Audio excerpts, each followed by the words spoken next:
baax a baax on enchaîne avec la revue de presse ma door ka ak suñu journal maison l'info qui titre à sa une mu ñëw nag si li nga xam ne moom moo di billetterie au Sénégal Mauritanie les billets hors prix li nga xam ne nag moom moo di les supporters enragés noonu la yéenekaay gi ñëwee si xëtam gu njëkk une hausse de 200% du tarif des billets tribune rouge bi nga xam ne nag moom moo di moom moo passé de 1000 francs à 3000 francs noonu la si yéenekaay gi ñëwee la tribune virage sud nord passe de 3000 à 10 000 francs la tribune jaune centre grimpe moom de 5000 à 20 000 francs l'annexe loge de 15 000 à 20 000 waaye tamit les loges VIP bi nga xam ne nag ñoom ils ont pas subi li nga xam ne moom moo di la flambée générale des prix dafa am sax baisse mu jógee si li nga xam ne moom moo di 100 000 dem si 50 000 francs noonu la yéenekaay gi ñëwee si xëtam gu njëkk waaye yéenekaay gi des na ak ki nga xam ne moom moo di l'état de santé de Pokola Baldé moom fu mu toll nii évacué au Maroc pour des soins noonu la si yéenekaay gi ñëwee après sa chute fële nga xam ne nag moom moo di à la cité mixta moom Pokola fu mu toll day dox ak li nga xam ne moom moo di un béquille yéenekaay gi ñëw si nu mu gën a yaatoo yéenekaay gi des ak ki nga xam ne moom moo di Baba Mal ma qui raconte li nga xam ne moom moo di rencontre am ak Nelson Mandela ak aussi une joie bi nga xam ne loolu defal na ko waaye tamit li nga xam ne moom moo di la chanson du Sukko Nayo bi nga xam ne moo ko valoir 10 ans yoo xam ne dafa am interdiction foofu nga xam ne moom moo di ca Mauritanie on reste ak l'info mu des ak ki nga xam ne moom moo di Pape Malick Ndour AIBD interdiction de sortie du territoire les coulisses de l'interdiction de Pape Malick Ndour yéenekaay gi ñëw si nu mu gën a yaatoo damay dem ci beneen yéenekaay mu di le quotidien yéenekaay des ba tey ak événement 2021-2024 Pape Malick Ndour dans le viseur noonu la yéenekaay gi ñëwee ci xëtam gu njëkk bloqué à l'aéroport il est entendu à la session de recherche aujourd'hui waaye tamit il parle d'une li nga xam ne moom moo di procédure illégale moom Pape Malick Ndour nee na interpellé par li nga xam ne nag moom moo di interdiction de sortie du territoire à l'AIBD plus en prison moom à ciel ouvert ñoom opposants yi si loolu la ñu nekk noonu la ñu ñëwee ci biir bi la yéenekaay damay des ak yéenekaay gi nga xam ne moom moo di le quotidien mu des ak kii di Baba Mal 40 ans Dandele Niol Baba Mal ne se porte pas si mal yéenekaay gi ñëwaat si li nga xam ne moom moo di la carrière musicale artistique de l'artiste international ki nga xam ne moom moo di Baba Mal yéenekaay gi des ak 11 cas de décès de la fièvre embête le Sénégal noonu la yéenekaay gi ñëwee ci xëtam gu njëkk ma dem ci beneen yéenekaay mu di les échos yéenekaay des ba tey ak ki nga xam ne moom moo di interdiction de voyage samedi Pape Malick Ndour raconte les péripéties d'une folle nuit mouvementée noonu la yéenekaay gi ñëwee ci xëtam gu njëkk moom nee na enfermé par force dans les violons du commissariat spécial de l'aéroport sans décision de garde à vue waaye aussi une plainte brandie contre les policiers loolu lépp moom Pape Malick Ndour ñëwaat na si aussi nee na pour faciliter li nga xam ne moom moo di la tâche il va répondre sans aucune difficulté ci biir bi la yéenekaay di les échos yéenekaay reste avec les factures salées de Sénélec le coup de gueule de Chérif Ibrahima Aïdara contre Sénélec moom il raconte que c'est une facture d'usine buñ ko envoyé chez lui mu ñëw ne tamit Sénélec fu mu toll nii étouffe les gens fu mu toll nii même Sénélec se prend pour l'ange de la mort moom paye na facture bi malgré bi nga xamee ne du lu nga xam ne moom la consommé mais ba tey daf leen bàyyi ak yàlla selon le quotidien les échos yéenekaay restent encore ak Waly Diouf Bodian les graves dérives de langage wala langagière du directeur général yéen kaay gi ñëw si nu mu gën a yaatoo mu ñëwaat nag si li nga xam ne moom moo di problème mu Israël waaye tamit ñëw si li nga xam ne moom moo di institution de dermatologie ak responsabilité politique en jaune loolu lépp yéen kaay gi ñëw na si nu mu gën a yaatoo damay dem ci beneen yéen kaay muy las yéen kaay ñëw si discours ethniciste attaque contre les chefs religieux on joue avec le feu noonu la yéen kaay gi ñëwee si xëtam gu njëkk yéen kaay gi des na aussi ak Pape Malick Ndour bi nga xam ne dañ ko interdire mu génn li nga xam ne moom moo di le territoire national bloqué à l'aéroport international de Diass loolu lépp yéen kaay gi ñëw na si di retracer encore film de l'arrestation ou de l'interdiction de sortie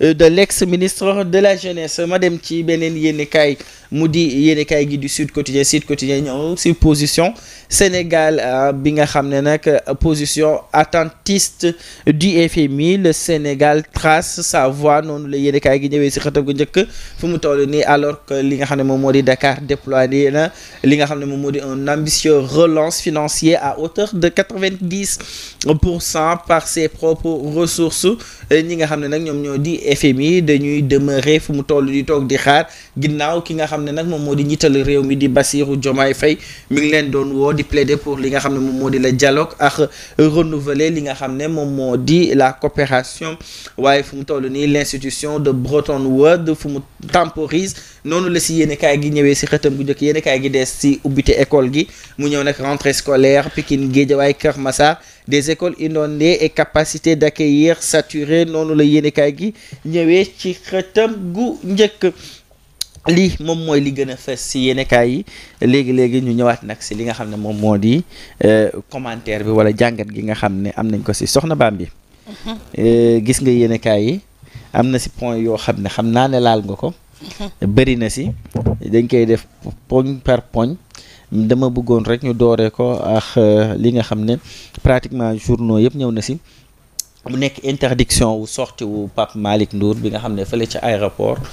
Blaise Diagne interpellé nañ ko pourquoi nag mu nekk actualité et je veux que ñu taxaw si parce que moom mooy unième personne bi nga xam ne jàpp nañ ko à l'aéroport donc à un moment il faut que ñu jéem a xool comprendre le pourquoi du comment ñenn ñi bu ñu amee interdiction sortie du territoire c'est comme si dañuy jéem a xool si yëf yi dina nekk en vigueur ou pas. doy na waar comme ni nga ko waxee on assiste à vraiment ce film d'interpellation et d'arrestation depuis un moment moom comme ni nga ko waxee c'est la énième personne man li may déplorer rek mooy yëfu yoon la on est d'accord mais nit ki je pense que ni bala nga koy aayee génn am na lu ko jiitu notifié da ngay notifier nit ki ne amul benn droit am ambition wu génn réew mi wala tukki wala doxi benn soxla mais pour man bokkul sax ci dignité humaine ñu bàyyi ba nga gàddu say bagage taxaw lu mel ne aéroport àddina wërngal këpp daje fa ñu dal di lay jàpp am nu ñu defeek yow ci kanamu àddina du lu rafet loolu rafetlu ma ko maintenant on ne parle pas de n'importe qui on parle de quelqu'un boo xam ne il a été ministre dans le pays bootoon li nga xam ne mooy jeunesse ñu ngi koy ci liñ koy interpeller ci li ma ci sama jàngat bu gàtt nee nañu bokk na ci manifestation yi nga xam ne amoon na 2021 jàpp 2024 je pense que ni un ministre bu bootoon jeunesse je vois pas quelque chose de spectaculaire mën nañu ko ndaxte nit moom ci kanamu yoon dëppoowul lenn ak def na n'est-ce pas ba muy dem wuyu ji ci kanamu li nga xam ne nag mooy yoon jàpp nañu ne Pape Malick Ndour deful dara lu dut nekkoon fi ab kilifa nekkoon fi jëwriñ boot li nga xam ne mooy jeunesse su Sénégal yëpp ay problème am na fi loo xam ne ñun ba tey dañ koy ñaawlu du lu ñu rafetlu mais man gis nga problème mu 2021 jàpp 2024 pour man on n'est pas éclairé sur tout. C'est tellement partagé. Loi li mu ci wax ak li maanaam loi li mu ci bëgg ak li ci nguur bëgg ak li ci population yu bëgg benn du ci bokk ci ak moromam. Et ça reste encore une grande question que chacun se pose à son niveau. Pour man maintenant festival d'arrestation et d'interpellation war nañ ci jiital li nga xam ne nag mooy protéger la dignité humaine. war nañ ci jiital li nga xam ne moom moo di protéger la dignité humaine. Madame ay door si d'abord avant arrestation yi ak yi am, c'est-à-dire que la responsabilité de tout un chacun est engagée parce que il y a une politique soit médiatique soit hors média où on dit que voilà il y a des personnes qui sont ciblées dans tel dossier. Ndax les personnes dañuy jéem a xool ndax ñoom dañu am interdiction ou pas, parce que parfois les gens ils poussent la limite pour xool jusqu'où est la limite, parce que yéle ça il y a un débat média buy am boo xam ne léeg-léeg nit ñi dinañ wax ci dara loo xam ne yëgootinoo ñu dugal ci nit ki. Maintenant pour que convocation am fa mu nekk police wala gendarmerie ñu convoquer la, il faut que ñu notifier la pour te dire que soit da nga am interdiction de sortie du territoire, ndax da nga am convocation, ndax dañu am mandat d'arrêt, ndax da nga am mandat d'amener, yooyu yëpp wala mandat de perquisition. Yooyu yëpp c'est des termes juridiques yoo xam ne ki nga xam ne moom moo di juge bi procureur bi moom moo koy jox nit ki nga xam ne moom la ñu soxla laaj pour tontu ko. Beneen bi mooy lu am solo li nga wax, la personne elle est innocente tant que juge tranché wul. Am na sax ñoo xam dañ naan même bu juge waxee mën nga def appel, tant que defoo appel ba ñu confirmer li nga xam ne moom moo di décision de justice bi dañ lay accorder le bénéfice du doute. Mais aussi il faut que ñu am benn chose boo xam ne dama bëgg ñu taxaw foofu noonu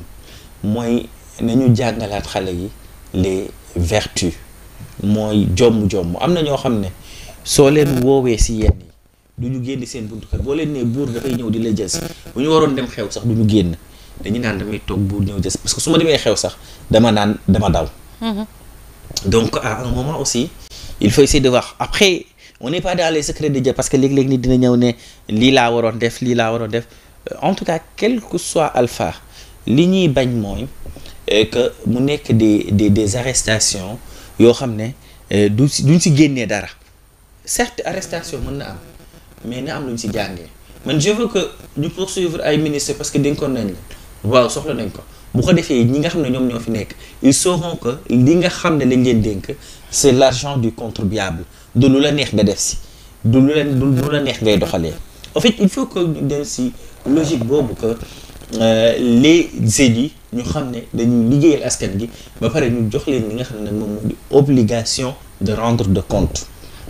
Encore une fois aussi ñi ngi saluer bravoure li nga xam ne moom moo di la police sénégalaise. Et deuxième bi je vous dis que génnaat ci dëkk bi dootul yomb. Lu tax dootul yomb mooy dafa am conséquence bu am. Mooy la sortie de Madiambal Diagne bi nga xam ne moom moo indi d'où le changement du directeur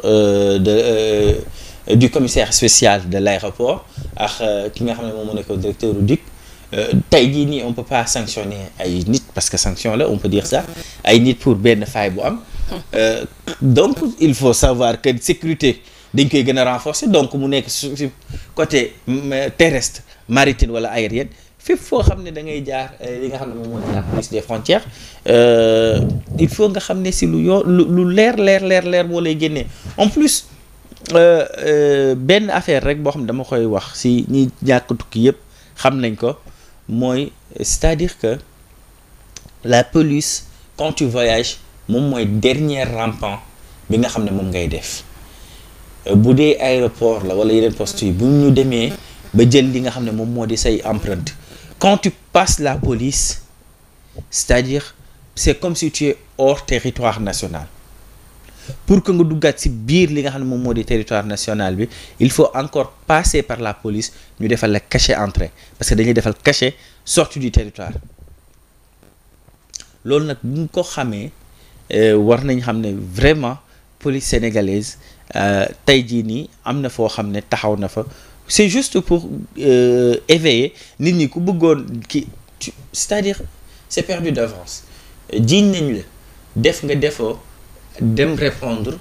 baatax tontu la après bu boobaa nag ki nga xam ne moom moo di juge bi il est bien placé pour xam le vrai du faux le bien du mal bu defee tant que décision nag génnul dañ lay accorder li nga xam ne moom moo di bénéfice du doute. ma ñëw si beneen boo xam ne tamit xaw na tuuti indi débat mu di les dérives yi nga xam ne moom moo di am ak yenn discours yi ethnicistique ñu ngi koy wax sax ak attaque contre chef religieux et parfois yow tu fais partie li nga xam ne moom moo di corps bu média donc xam nga ne kiy daaj mooy tëccu même si journaliste dañuy xaar si moom impartialité waruñu xam fu mu farax fu mu farul mais yële saay tamit nit dina def benn tarxiis keneen jël ko traité ko neneen noo xam ne ba day indi yeneen problème et on se rappelle que ne man li tax ma ragal quand on utilise benn terme ñu wax affaire ethniciste parce que mën na taal réew on se rappelle li xewoon Rwanda c'est-à-dire loolu moo ko indi woon le Sénégal a réussi par le cousinage à plaisanterie bi nga xamee ne que ay waaso du ñuy am problème léeg-léeg ay nit bu ñuy xuloo sax da ngay jékki-jékki xanaa séeréer nga wala xanaa joolaa nga pour jeex pour mettre fin à ça. Maintenant, dans la masse, il faut comprendre que ni am na ñoo xam ne vous parlez de cousinage à plaisanterie quelque chose boo xam ne c'est un plus pour nous autres Sénégalais, d'accord. Mais am na ñoo xam ne ils sont fondus dans la masse ñoo xam dañ ciy profité di def naka su dut noonu. Gis nga wax nga lu am solo li taaloon Rwanda man dama gëm ne bés bu ñu sàgganee li ñu am. mën na bokk ci liy taalaat Sénégal. ndax nag ku nekk sa xeet nga am ku nekk sa waaso nga am. yaa ngi wax lu am solo nga ne kii daaj mooy ticcu waaye dañu la jàngal ne. ba ngay ndaw doomu aadama balay wax. dafay xalaat waaye day windeel làmmiñam juróom-ñaar yoon ci gémmiñam balaa muy wax ndax nit mën na wax dara sax te jubluwu ci lu ñaaw. waaye tamit li dal ci xolu doomu aadama. dafa yomb de. ndax li ma lay wax je répète que ni ku nekk sa xeet nga am tey jii buñ toogee ba naan xeet bi moo gën xeet bi wala xeet bi moo gën xeet bi je pense que la personne ne réfléchit plus loin que son bout que le bout de son nez. on est d'accord. man séeréer laa nanguwuma benn xeet gën ma. ki ma jàkkaarloog tamit ak lu mu munti doon du nangu kenn gën ko. Donc quand vous parlez de ce qui arrive parce que on va la nommer quand même parce qu'il s'agit de Ngoné Saliou ki nekk nag ci scène médiatique bi depuis plusieurs années xam lan mooy journalisme parce que elle est journaliste. bokk it ci li nga xam ne sénégalais yu bëri dañuy réere mbir ne ci masse bi. ñëpp duñu journaliste. ñëpp duñu animateur. Animateur n'est pas journaliste. Journaliste aussi war na ba mu jàngee éthique jàng déontologie am na loo xam ne war na cee mën a mucc. war na ci mën a mucc dans la mesure où am na lu ñu ko jàngal ci li nga xam ne mooy corps de métier. yaa ngi wax ci xaaruñu ko ci li nga xam ne mooy appartenance bu fës ku ne am nga droit far ca la neex. te nit mën na far ci dara sax toog wax ci ba jóg te kenn du xam ca la far. li mu wax dafa rëy. dafa rëy te Sénégal ku ne xam na ne wax dëgg neex yàlla yu mel ni rek la ñuy xaar.